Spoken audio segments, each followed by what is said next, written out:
They used to be figureheads, crunching numbers and fixing balance sheets. But nowadays, a chief finance officer is taking on a role that goes far beyond the figure, especially since the global economy is going through turbulent times. Joining us now are Ms. Consuelo Garcia, the country manager of ING Bank, the organizer of the CFO of the Year Awards.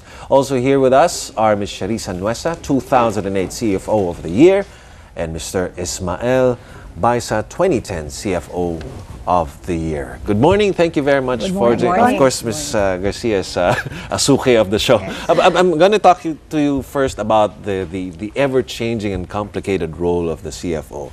But I always ask you this every year when we meet. Yes. But I wanted to put it into context now, coming from the crises that we've gone through, the global economic crisis that has happened in the recent years. Well, actually, the crisis has actually raised the bar now for getting the super CFO. Other than you being aggressive, you being charming, as what G was mentioning, right now you need a CFO that actually reacts fast, given the turbulent times. So now what we need is a CFO that actually is able to spot good value and actually develop it. So that's what I'm saying. The turbulent times makes it more difficult or more challenging for a CFO to come out, you know. But where do you get that? How do you get that knack of knowing where to invest, what to do, how to control the company? You're not just handling the finances of the company anymore. We were talking about it before. Sometimes nag-overlap ng CFO and CEO. Yeah, that's right. It seems like you two are supposed to be partners already. But how do you know what to do during turbulent times? Well, the CFO of today has really transformed. Whereas before, the CFO is just expected to be looking at financial reports, costs, budgets. Nowadays, the CFO is expected to be a business strategist. He should understand the business of the company, the intricacies of the industry, and he should read what's going on in the external and internal developments, the external landscape, the economic developments. And the advantage, I guess, of the CFO is that the numbers can talk to him or her, in the sense that... And you're the best guys to read those. And you can see the numbers, they tell you a story. They tell you what's happening to your company, to the industry, and you can actually relate that to what's happening around you. And I guess the CFO is in a unique position to put together all the external, internal, as well as the intricacies of the industry together, both the financial and operating elements. Mr. Baisa, you've seen the evolution of the CFOs into super CFOs. Talk to us about that. Amongst your colleagues who are CFOs also, or financial officers, what has changed? How has it changed them? Historically, a lot of the CFOs were certified public accountants, so it was more focused on accounting. But with increase in globalization and competitiveness, we really have to be part of strategy development. So we have to be very good at that. And probably the biggest transformation is when we have to learn so much about the broader environment. For example, what's going on in the world today, what happened last night in Wall Street, and what's happening today. And we have a great responsibility to our organization to explain to them what's happening. And at the same time, to assure them that we are shielded from significant hit or exposure, regardless of where, for example, the currency exchange rates go. So we should be able to explain that to the organization and give guidelines on what to do. I'll take advantage of this opportunity. We have two CFOs here, winners of CFO of the Year Awards. I want to get your views quickly on the global economy, how it is going, how it is affecting our country, and what would be your suggestions? Well, from my standpoint, actually, you know, the economies are interconnected. So there will be, I guess, an immediate impact. And of course, it's really the global sentiment. Volatility, risk aversion, those will be the global themes. However, there are positives. Select markets of emerging Asia will also benefit. Why? Because the funds which are, I guess, more cautious about the U.S. and Europe will find a home. And I think this is where select markets in Asia and the Philippines, for one, could benefit. There are strengths in the Philippine economy, as you know, improved credit ratings, a robust market now. In fact, we can the link because we have a very strong economy. The banking system is very liquid. The interest rates are at their historic lows, and therefore there are opportunities that will be created. What more can the government do to shield us or to take advantage of situation wherein the Philippines can actually be better than the other countries during this time of crisis? Agriculture.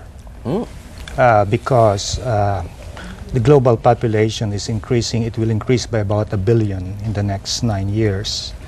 And agricultural lands are shrinking. So there is no way but the commodity price, especially agriculture, to go up. Actually, what happens is that farmers will get more income. And with this, our rural sector will develop more. One of the biggest opportunities that I see is investments in agriculture, because agricultural products will certainly rise in the next several decades. So Ron, you can see that actually he is in the food sector, right? Of course. But if I may add, I think the other important thing that the government can do is really fair and transparent policies. Yes.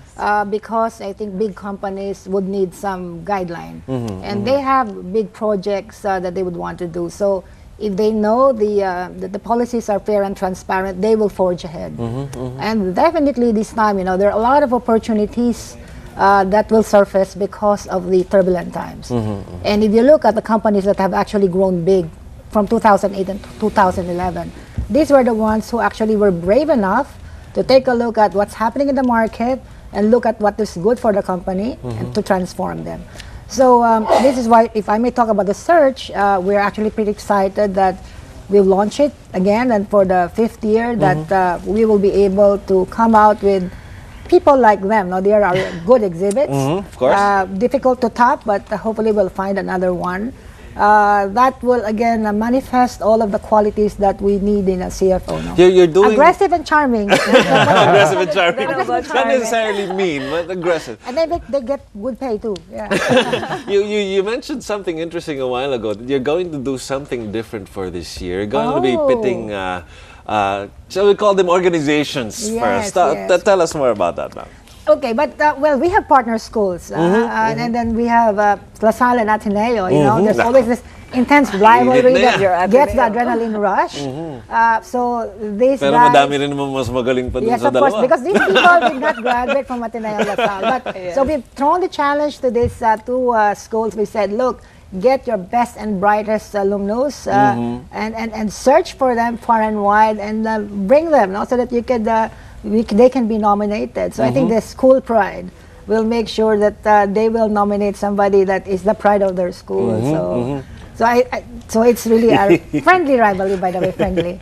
Okay, what are you going to be looking for in awarding a person the CFO of the year? Well, somebody like these people, of course, and you have the usual. Now you have to be smart, charming, aggressive, but the one important, I think, value that we would like to see, and more has become important, is a sound ethical compass. I think integrity may be an underestimated value, but long sustainable value you can have from a CFO actually that has that.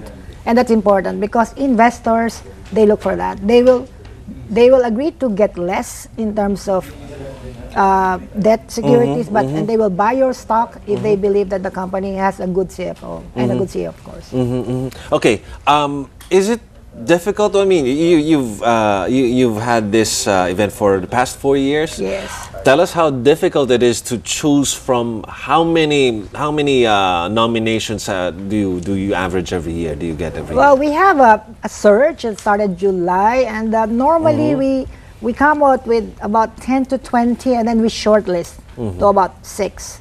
And there's an intense But that's still going to be discussion. that's still going to be tough, considering that those 6 to 10 Are nominees actually are. all qualified Yeah, and to it become should one. be the best of the best of Yes, exactly. the So choosing industry. one among the best is not easy, but we normally have a very esteemed panel of judges who will look at these nominees. So- Okay, again, for companies who want to nominate their people, or for people who want to nominate someone who they know is capable of winning, how do they do this? Well, for one, as long as they know a good CFO, he doesn't have to be a Phoenix member. Okay, They don't have to be graduates of La Salle and Ateneo, let me repeat. And they just have to have it nominated, the person nominated by Phoenix.